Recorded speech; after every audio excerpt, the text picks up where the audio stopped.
Build India as a thriving economy, a beacon of democracy, and a symbol of hope to the world.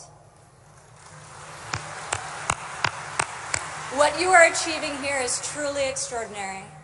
From your childhood selling tea to your election as India's Prime Minister, you've proven that transformational change is possible.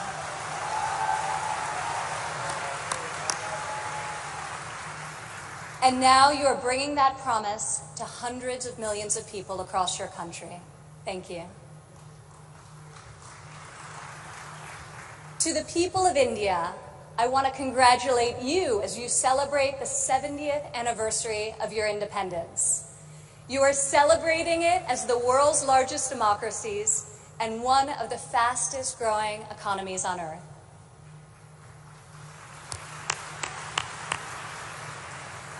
Through your own enterprise, entrepreneurship, and hard work, the people of India have lifted more than 130 million citizens out of poverty. A remarkable improvement, and one I know will only continue to grow under the leadership of Prime Minister Modi.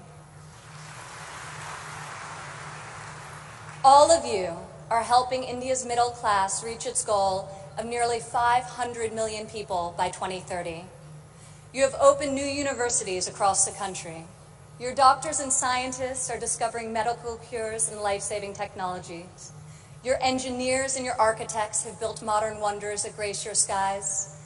And Indian spacecraft have traveled to the moon and to Mars. The people of India inspire us all.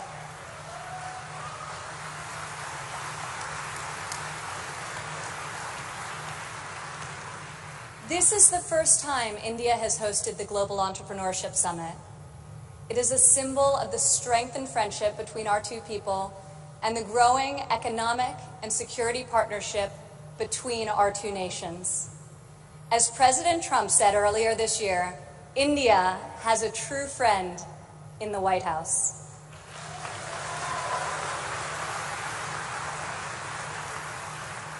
I would like to thank the State Department for co-hosting this incredible gathering. I would also like to thank Governor Narasimhan and all elected Indian officials who are here with us tonight for welcoming us to your beautiful country. Thank you. It's incredible to be in this ancient city brimming with transformative technology. Now, your tech centers may even outshine your world-famous biryani. Maybe. CEOs like Microsoft's Satya Nadella went to school right here in Hyderabad.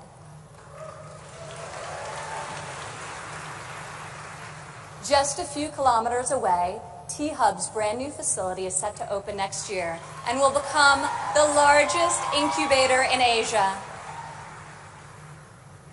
In this city of pearls, the greatest treasure is you, the dreamers, the innovators, entrepreneurs, and leaders who never give up, never abandon your aspirations, and always strive for a better tomorrow.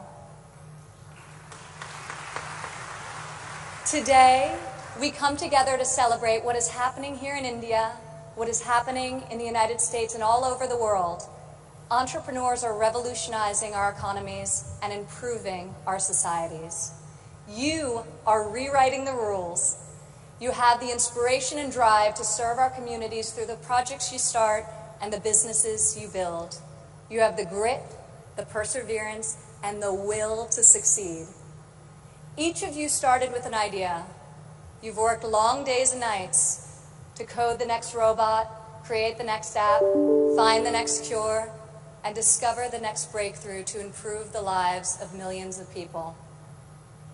Some may have tried to convince you that the risks are too great, the rewards too small. But you are here today because you are not afraid to fail. You want to own your future.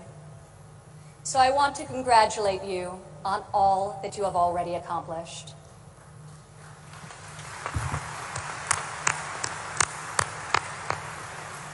And I especially want to congratulate the women entrepreneurs here with us today.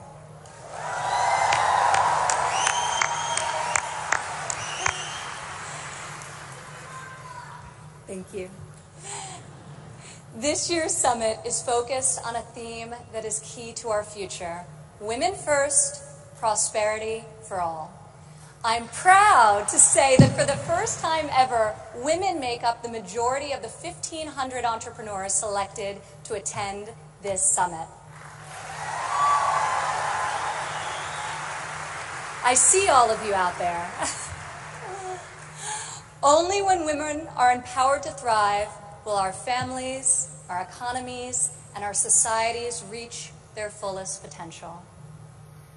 As a former entrepreneur, employer, and executive in a male-dominated industry, I've seen firsthand that all too often, women must do more than their male counterparts to prove themselves at work, while also disproportionately caring for their families at home. After my father's election, I saw an opportunity to leave my businesses for the privilege of serving our country and empowering all Americans to succeed. Our administration is advancing policies that enable women to pursue their careers and care for their families, policies that improve workforce development and skills training, and policies that lift government barriers and fuel entrepreneurship so that Americans can turn their dreams into their incredible legacies. In the last decade, women have made remarkable strides in starting new businesses. Globally, between 2014 and 2016, entrepreneurship activity amongst women has increased by 10%. In the United States, within the last decade, the number of women-owned firms has grown by 45%. Even more promising, minority women have started nearly 8 in 10 new woman-owned businesses.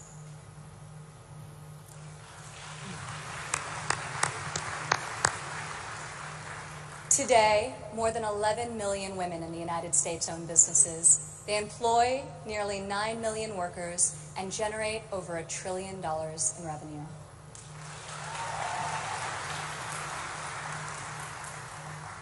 Many women become entrepreneurs and job creators out of necessity. Some weren't given the flexibility they needed at work to care for their families.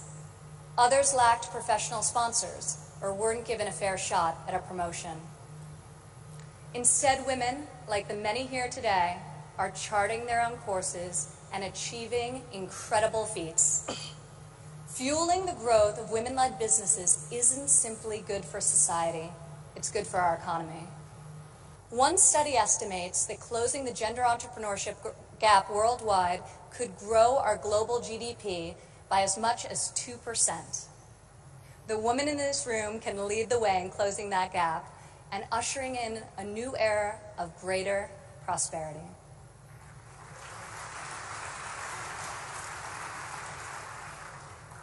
Yet despite the soaring rate of female entrepreneurs, women still face steep obstacles to starting, owning, and growing their businesses. We must ensure women entrepreneurs have access to capital, access to networks and mentors, and access to equitable laws. In developing countries, 70% of women-owned small and medium-sized businesses are denied access to capital. The result has been a nearly $300 billion annual credit deficit for women entrepreneurs in the developing world. In the United States, a Harvard Business Review report found that investors ask men questions about their potential for gains, whereas they ask women questions about their potential for loss. This could in part explain why women entrepreneurs received less than 3% of venture capital funding in 2016. We are working hard to reverse this trend. The U.S. Small Business Administration, for example, increased lending to women by over $500 million this year alone.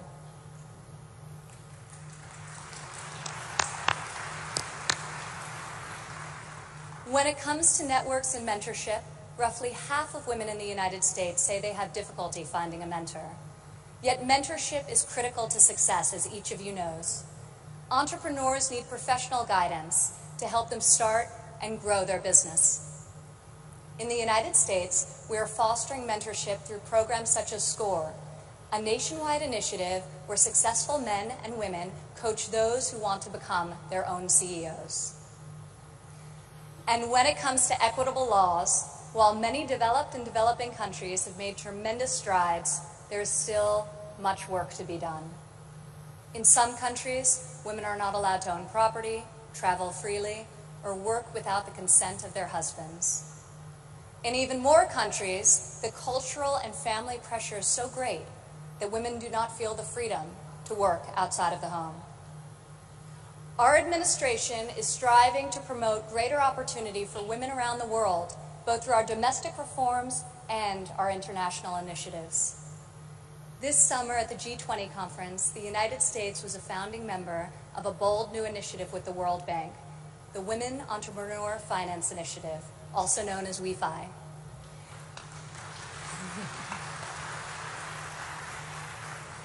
This facility provides access to capital, networks, and mentorship for women in developing countries. WEFI is the first facility to support women entrepreneurs at this scale, and we anticipate it will be able to leverage in excess of $1 billion in public and private financing. This facility also seeks to address the legal and regulatory barriers that limit opportunities for women entrepreneurs.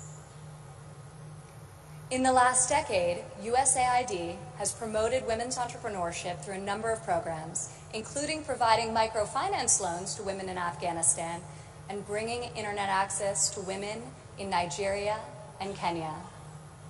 USAID Administrator Mark Green is here with us today. Where are you, Mark?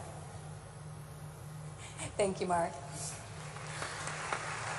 I want to thank Mark and the entire U.S. delegation for their tireless work to improve the lives of millions, both domestically and abroad.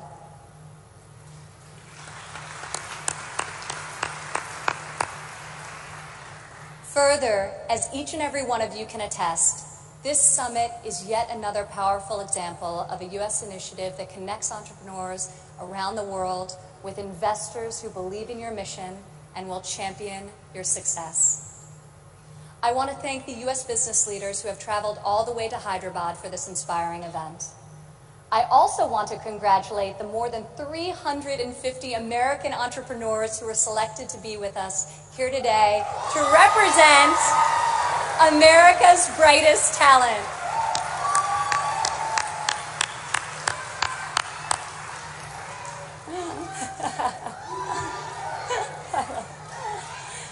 I think I found your section. Thank you. At home, our administration is committed to empowering women entrepreneurs through domestic reforms.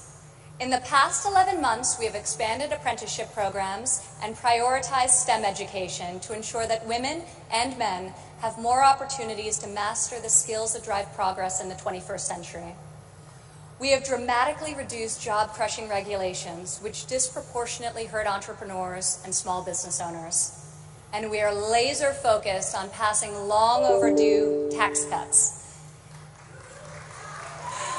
This will provide much-needed relief to working families and to businesses of all sizes.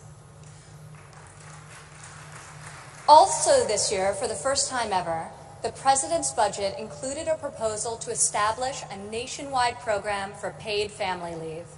We are committed to supporting women and men who work both inside and outside of the home.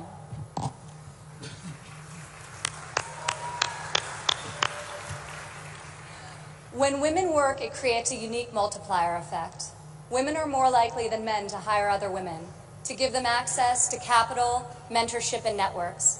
Women are also more likely to reinvest their income back into their families and their communities.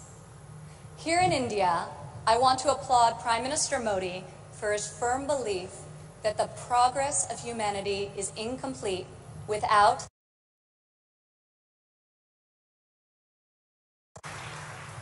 Just consider, if India closes the labor force gender gap by half, your economy could grow by over $150 billion in the next 3 years. As we kick off this 3-day summit, I encourage everyone here to come together, learn from each other, and find new ways to lift barriers in our society so that women are free to innovate, empowered to succeed, and able to leave our children a brighter future. As we strive for change, we must never forget that the best hope for our future is far greater than any single government policy. The source of our success is found in the spirit, the drive, and the talent of our people. Here with us today from San Francisco is Dara Das. Dara spent over a decade working in underserved communities around the world. She witnessed firsthand that many times people need very simple items: a bucket for carrying water, a splint to treat an injury, a part to fix a generator. Dara co-founded Field Ready to provide life-saving supplies through 3D printing. Today, Dara's company responds to disasters all over the world and delivers humanitarian aid with cutting-edge technology. Through her innovative solutions, Dara is saving lives and bringing hope to thousands of communities. Thank you, Dara.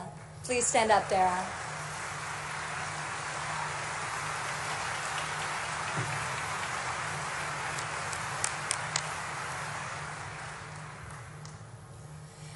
Rajlakshmi Bhartakar joins us from Bangalore, India. When her son began having seizures at a young age, she decided to create her own solution to better monitor his health. Stand up.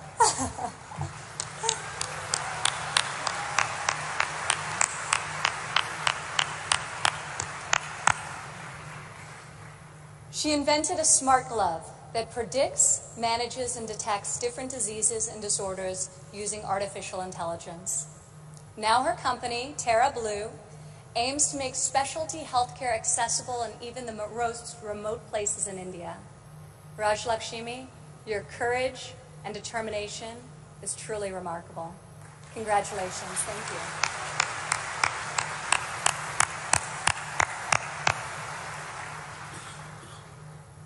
Also here with us today is Rayan Karmalova from Azerbaijan. Rayan, please stand up.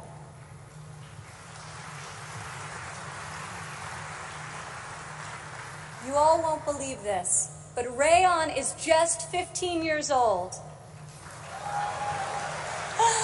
But that has not stopped her from founding a company that harvests energy from rainwater. Rayan has a powerful motto: light up one house at a time. Rayan, each home you light up is illuminating the world. We are inspired by your brilliance and your hard work. Thank you.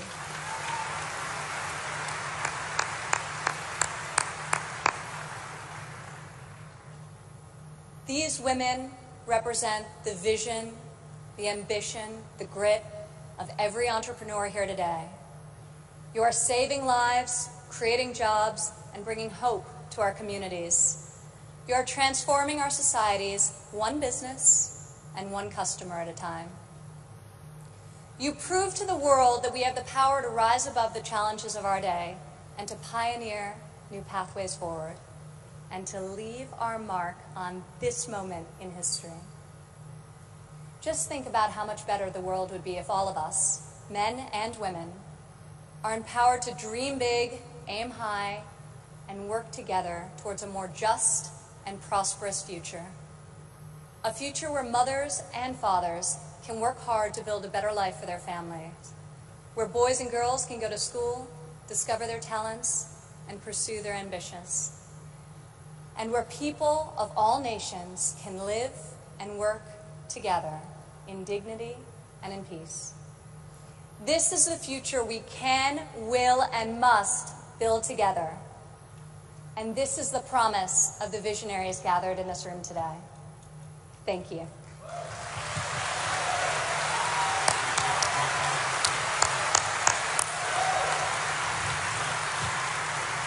Thank you, Ms. Ivanka Trump.